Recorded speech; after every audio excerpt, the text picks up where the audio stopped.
America के सबसे ताकतवर और प्रतिष्ठित अखबार न्यूयॉर्क टाइम्स ने भारत की राजनीति को लेकर जो तस्वीर दुनिया के सामने रखी है, वह उन दावों की पोल खोलती है जिनमें कहा जाता है कि आज भारत का डंका पूरी दुनिया में बज रहा है। पहली नजर में मोदी समर्थक यह कह सकते हैं कि देखिए, प्रधानमंत्री नरेंद्र मोदी और आरएसएस की तस्वीर अमेरिका के फ्रंट पेज पर छपी है, लेकिन असल खेल उस तस्वीर के पीछे लिखे शब्दों में छिपा है। न्यूयॉर्क टाइम्स की फ्रंट पेज हेडलाइन है, from shadows to power, how Hindu right has shaped India, यानी परछाइयों से सत्ता तक हिंदू दक्षिण पंथ ने भारत को कैसे आकार दिया। यह कोई तारीफ नहीं बल्कि भारत के लोकतंत्र, धर्मनिरपेक्षता और संस्थागत स्वतंत्रता पर सीधा सवाल है। अखबार साफ शब्दों में लिखता है कि किस तरह आरएसएस की विचारधारा धीरे धीरे सत्ता के केंद्र तक पहुंची और आज सरकार, अदालत, पुलिस, मीडिया और शिक्षा संस्थानों तक उसकी गहरी पैठ बन चुकी है।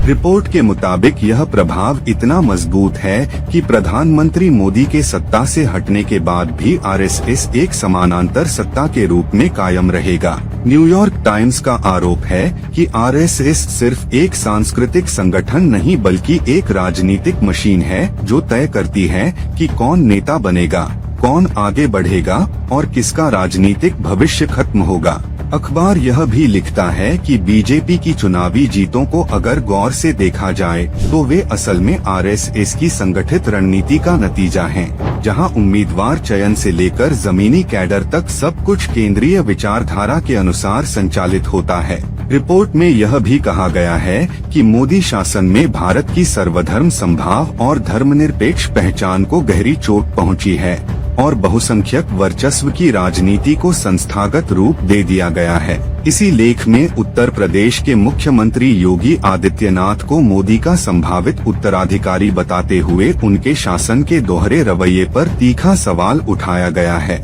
न्यूयॉर्क टाइम्स लिखता है कि योगी बड़े हिंदू धार्मिक आयोजनों में खुले तौर पर सरकारी संसाधनों का इस्तेमाल करते हैं। हेलीकॉप्टर से कावड़ यात्रियों पर फूल बरसाए जाते हैं, लेकिन जब बात मुस्लिम धार्मिक गतिविधियों की आती है तो सख्ती, पाबंदियां और पुलिस कार्रवाई देखने को मिलती है। अखबार योगी के उस बयान को भी उद्धृत करता है जिसमें वह कहते हैं कि भारत धर्मनिरपेक्ष है और मुसलमानों को अपना धर्म निजी तौर पर मानना चाहिए क्योंकि आस्था सड़कों पर दिखाने की चीज नहीं है। न्यूयॉर्क टाइम्स इसे साफ तौर पर दोहरा मापदंड बताता है और लिखता है कि जहां एक तरफ कावड़ यात्राओं को राज्य संरक्षण मिलता है, वहीं मुस्लिम त्योहारों और प्रदर्शनों पर लाठियां, गिरफ्तारियां और बुलडोजर दिखाई देते हैं। रिपोर्ट में उत्तर प्रदेश के हालिया तनाव का जिक्र करते हुए बताया गया है कि कैसे पैगंबर मोहम्मद के जन्मदिन के दौरान हुए विरोध प्रदर्शनों पर हजारों लोगों पर केस दर्ज हुए,